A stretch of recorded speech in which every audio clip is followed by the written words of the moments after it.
Shalom Yasharala. We're going to start out by giving infinite honors to our Heavenly Father and our great King, Yahweh, Ba'ashem, Yahushai, Ba'ashem, Harakakadash.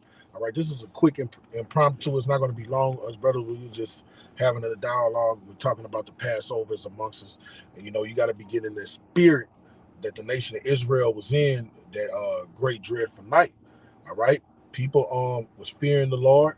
The Lord gave us a commandment what to do, so those that angel of death didn't come and kill our firstborn, because this time in the second Egypt, whereas the Lord killed the firstborn and everything, this time he's coming through and he's going to kill every fucking body that does not have a market exemption, old and young, firstborn all the way down to the lastborn. Okay, so right now us as being servants of Yahweh Shem Shah, we are fully persuaded in our minds, and we believe we're supposed to be doing what the Lord told us to do. In Luke the 12th chapter, he told us to prepare ourselves. The servant that don't prepare itself will be beat with many stripes. So we're supposed to be preparing ourselves for this turbulent time that's about to come upon us.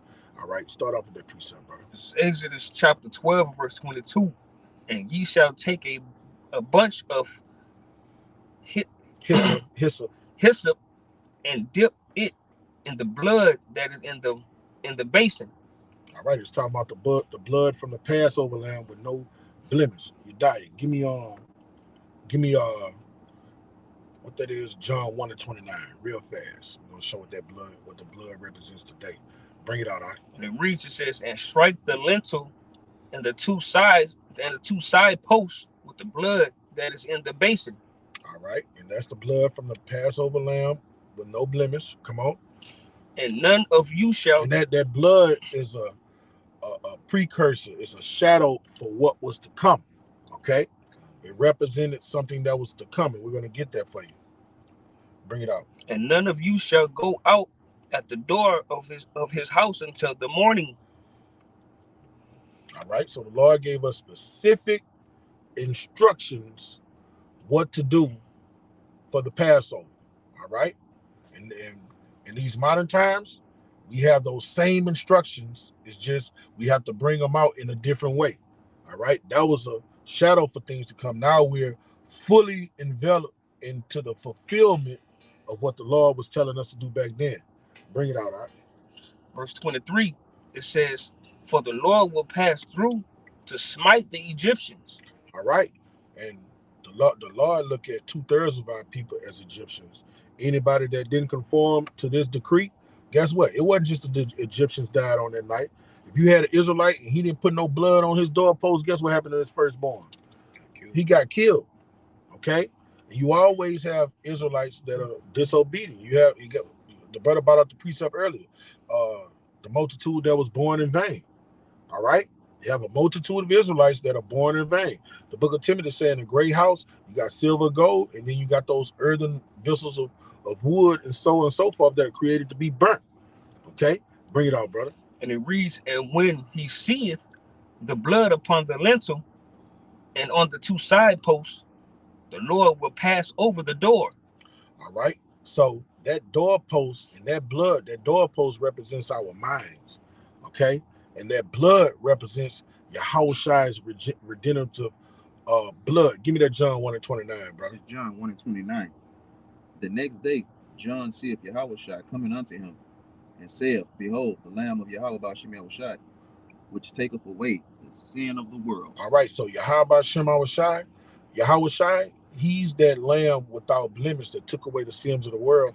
And how do we put his blood on our doorposts? Give me John 1:14 in the same chapter. This is how we put his blood on the doorposts of our mind. Got a quick one for you. Back in the field. Literally just said it. This is 1 Peter 1:19. It says, but with the precious blood of Hamashiach, Yahushai, as of a lamb without blemish and without spot, who verily was foreordained before the foundation of the world, but was manifest in these last times for you. Right. And the way he's manifesting these last times for us is through his word. All right, that's what we're about to bring out. His word became flesh. So what do we do with that word? We put it in our medullas, obligatus. No, your frontal lobe is where you hold information, I think. I'm not trying to be a scientist, but I think That's what that's for. Bring out that John 1 and 14. All right, John 1 and 14. And the word was made flesh and dwelt among us, and we beheld his glory. The glory as of the only begotten of the Father, full of grace and truth. All right. The word became flesh. Yahushua is the word. All right. So the blood of our doorpost is what mean the doorpost is our mind. So we're supposed to put this word in our mind. And when the angel of death come over, all right, everybody that has this doctrine, he's gonna pass over you. All right, let's prove it. Give me 1 Timothy 4 and 16. Let's prove it. Everybody that have this doctrine that's living according to it, not sucking and driving with it in truth and sincerity. You're living according to it in truth and sincerity. When these same angels of death come over Egypt, the Lord is going to have mercy. Bring it out. Said 14. First Timothy 4 and 14. 4 and 16. 16. All right. So 1 Timothy 4 and 16 says, "Take heed unto thyself and unto the doctrine." Unto the doctrine. All right. The doctrine is Yahushua. The word is Yahushua. All right. So the Lord, the beloved brother Paul was giving Timothy instructions. And I knew him not. All right, Salaki. He was giving Timothy instructions how to dwell over the church, how to preside over the church. And he told him to pay attention to the doctrine. All right. Let's see what this doctrine does. Bring it out. It says, "Continue in them." Continue in them, teach them, and live them. Don't be just hear of the word, but do of the words. Bring it out. For in doing this, thou shalt save thyself. It's like thou shalt save both thyself and them that hear thee. All right. So what are you getting saved for? The angel of death. Okay? That's what you're getting saved for. You're getting saved from captivity. You're going to get delivered out of America. But when the overcoming scourge comes over this modern day Egypt, all right, when the Lord let those four winds overtake this place, what are you going to get saved from? This doctrine from these angels of death that's going to kill everybody this time. Give me Ezekiel 9 and start it. No, we're gonna start at the top. We're gonna start at the top. All right, Ezekiel 9 from the top. And then you hold Psalms 57 and 1. Okay. Bring He it cried up. also in mine ears with a loud voice, saying, cause them that have charge over the city to draw near. All right, now the ones that have charge over the city to draw near. America is a great city. According to the scriptures, when it says cities, it would be talking about a nation. All right, Babylon is a city. America is a city. Okay, when you talk about how things were done in the ancient world. Okay, so he said, come over the city. Now, these angels, these people that he's talking about, these men that he's talking about in Ezekiel the 9 chapters, are archangels, angels that's coming to kill, angels of death. What they call it? These are grim reapers he's talking to. Bring it out. I said the reapers of the angels. That kind of. Yeah, come. Even every man with his destroying weapon in his hand. Now these grim reapers have weapons, sickles, destroying weapons in their hands. So they come in to what? Bring forth calamity, atrocities, death, great death. Bring it out, brother. And behold, 6 men came from the way of the higher gate, Come on. which lieth toward the north. And what that scripture in Job say? I'll get delivered from 6 troubles. Yeah, 7. You see what I'm saying? All right. That's why we need the blood of our doorposts, because the Lord's going to let them have their way. As we about to see. Bring it out. And every man a slaughter weapon in his hand. Yeah, slaughter weapon. All right. So these are grim reapers. This is talking about grim reapers. Bring it out. And one man among them was clothed with linen. Come with on. the writer's inkhorn by his side. And one of them was just documenting everything he was seeing. He was documenting all this death, all this rape, all this trauma, all this kind of cannibalism. Bring it out. And they went in and stood beside the brazen altar. All right, bring it out. That's before Yahweh Shema shot, because Yahweh is giving all these commands. Bring it out. And the glory of the power of Israel was gone up from the cherub. Come on. Whereupon he was, to the threshold of the house. Come on. And he called to the man clothed with linen, which had the writer's inkhorn by his side. Come on.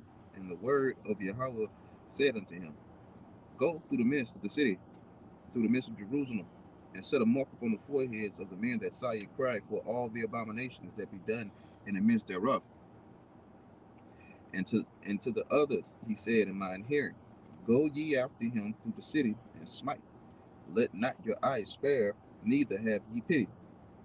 slay utterly old and young. Kill everybody. So this time he didn't say in ancient Egypt where he said kill the firstborn. This time he said kill every fucking body. Kill old women, kill young women, kill old men, kill young children, young men. And even, I'm gonna take it a step further, kill infants, kill adolescents. No one's exempt. Bring it out, brother. Both maids and little children. Little children. The Lord is being very animated and explicit. All right. In this society, it's a great travesty when you talk about killing children. All right. But our Heavenly Father, the power of heaven and earth, El Shaddai, he say, kill their little asses. Because he look at them as spirits. He don't look at them as little children like mortal men look at them. Bring it up. And women. Come on. But come not near any man upon whom the mark. Whom is the mark? All right. That mark is equivalent to blood on your doorpost. That's why you need to be preparing yourself and making sure you are in the faith. All right. You need to be sharpening your sword daily, giving attendance to reading daily, praying daily. All right. And making sure you putting that blood all over your doorposts of your house, your mind. Okay. And this word is that mark. This word is the blood on your doorposts. All right. Because all of these angels of death are going to do what? Keep reading. He said, come not on them to have the mark. So when they come slaying old and young, guess what they're going to do? They're going to pass over the ones that have the mark. This doctrine. Bring it out. And begin at my sanctuary. And beginning at the men of the Lord. These guys in these faith camp playing with my doctrine. Teaching things they ought not teach. False prophets. Men making merchandise of sincere men. You know what? Then after we leave out of there, go to the 2/3 of the nation of Israel. Kill all their asses. Get them before you even get the heathen. You see what I'm saying? Yeah. Straight up. That's why right now we live in serious times. This just may as well be the last Passover on this side. All right. So you got to be putting yourself in that Passover spirit. That night was one great dreadful night. And it's a memorial that we'll always remember forever. But guess what? We're going to remember the one that go on here in America more so than we're going to remember that one. Because this one is going to be 10 times worse. This time when them angels with them destroying weapons come, they're going to kill way more than firstborns. Bring it up. Billions of people. Billions. Then they began at the ancient men which were before the house. And he said unto them, defile the house and fill the court with the slain. That's it on that. I know precept. All right. And what I had you to hold, bring out that Psalm 57, then you bring out your precept. Psalm 57. All right, it's Psalm 57:1. It says, be merciful unto me, O Yahweh. All right, and Yahweh is merciful to us by giving us this doctrine of life. That's the mercy we got. He opened up what it say, blessed of your eyes because you understand. What that is in you see Matthew 13. You see what I'm saying? Many wish to see but have not seen. Yes. All right, so that's the mercy he's bestowed on us, this glorious gospel. Because other people hear this gospel and what? It don't reconcile with their spirit. The Lord has closed up their ears and blinded their eyes. All right. So that's the mercy and the mercy and the grace the Lord give us by giving us this doctrine, and we understand it. Bring it out. It's Psalm 57:1. Be merciful unto me, O Yahweh. Be merciful unto me, for my soul trusteth in thee. All right. The men of the Lord, that those demons are going to pass over, and the angels are going to pass over, those grim reapers are going to pass over, are the men that trusted in the Lord, Yahweh Shema Shai's word. Bring it out. It says, yea, in the shadow of thy wings will I make my refuge. All right, and that's what we're doing right now. That's when you're putting that blood on your doorpost, you're making Yahweh Shema Shai your refuge, because guess what? Real fast, you get on Revelation 19:13. Revelation 19:13. And he was clothed with a vesture dipped in blood, and his name was called the Word of Yahweh. And he's the Word of Yahweh. So we're putting our trust in what? The Word. That's how we're making him our refuge. Bring it up. And the No, that's for your diet. Not back to that, Okay. brother. I just wanted to bring out that quick precept. Psalm 57:1, the latter end, from the middle. It says, "Yea, in the shadow of thy wings will I make my refuge until these calamities be overpassed." To these angels with these destroying weapons overpass. To these angels of death, these grim weepers overpass. He's going to comfort his servants. My servants shall eat, but they shall be hungry. My servants shall drink, but they shall be thirsty. My servants shall be comforted, but they shall be in disarray. You see? And that's because brothers are dwelling in his word and living according to this word. Not being hearers only, but doers of this word. Okay? All right? All right, the brother just made it. All right, so I can take it on. yeah, I'll bring y'all precept. He got a precept and you bring yours out. Okay. All right.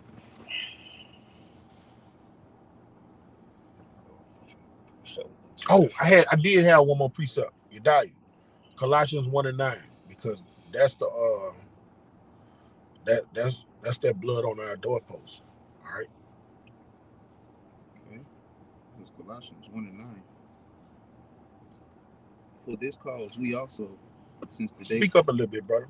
for this cause we also, since the day we heard it, do not cease to pray for you, and to desire that ye might be filled with the knowledge of his will in all wisdom and spiritual understanding. This knowledge is the blood on your doorposts.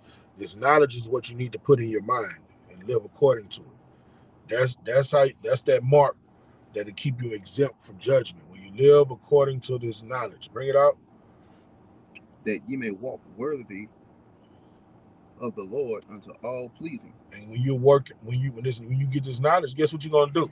You're gonna sign crap for the abominations going on around about you. All right? You're gonna be enduring this affliction. You're gonna be in this world, but not of this world. And the Lord is gonna see that, and you're gonna be like, oh, that's one of my hidden ones. Put that mark of redemption on it. This is the mark right here. Bring it out. Being fruitful in every good work. Being fruitful in every good work. The men that are here prophesying. The men out here getting built up in the scriptures, being a light to the Gentiles. Bring it out. And increasing in the knowledge of Yahweh Bashem Yahushai. See, this knowledge, that's the blood on the doorpost that's going to get us delivered here out of Babylon. And you know, we can't exclude that some brothers are going to be martyrs, but that knowledge is going to have you going to the guillotine with a smile. You're going to be trying to skip, like the brothers say. If they have a line going to the guillotine, you're going to be trying to skip because you know what awaits you. And it's also be uplifting for brothers that's having a weak moment in that time. You know, they see a brother trying to skip. See? They'll be like, nah, I'm good. You ain't got to skip me. Let's do this. Paul was. He was telling me, like, I'd rather be in the spirit world, really. Yeah. I'm going to teach with y'all because I got to teach right now. That's right. Those are the men that in that mindset, living according to his word and believing it wholeheartedly. When this, hey, what happened in ancient Egypt is about to happen here in America. America is modern day spiritual Egypt. Okay? The angel of death is about to come over this bitch and wreak havoc, and you're going to see death and destruction like you've never seen it before. Blood, guts, ass, and octane. Okay? It's about to be nasty in this bitch. And the men of the Lord are getting down under the Lord, and we want him to protect us till these calamities overpass, man. And we're telling others to do so also. All right?